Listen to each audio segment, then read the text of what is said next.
So, ari nito sa kuan guys, kani 91 to 94. So, ang unang button is click rin siya, click. Then, salesperson, click na siya. Then, ari mo sa filter type. Click ka ng top N. Then, diri. I-button doon na to ang top 5. Ang value is profit. Then, button 5. Then, i-drag na si profit. Diri. Kadako sa din. Then, nawa. Yawa. 5. Profit. Then, apply filter. Then, napakita na sila. Ano yung top 5 earners.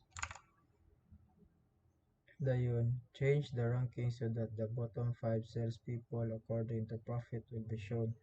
The result will be blank. Why is this? So, show items. Change to bottom. Then, apply filter. Screenshot na ninyo kay mga ng answer.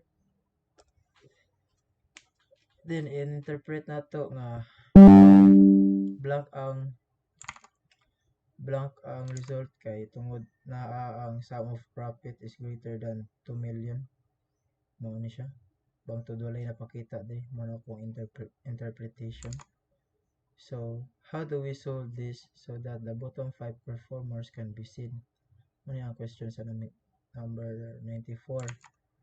So, para ma-show ang bottom 5 performers, ato ni siyang waon by clicking kaning eraser icon, kaning clear filter. Nakita na si Hermes, si Mira, si Kim, Raven, si Marvin. Muna ang bottom 5 performers. Screenshot na ninyo.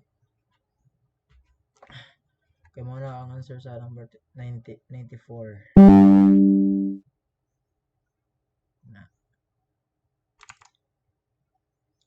Lahi sa itong answer diri, no? Lahi sa itong answer diri. So, mura na siya guys. 93 ug 94.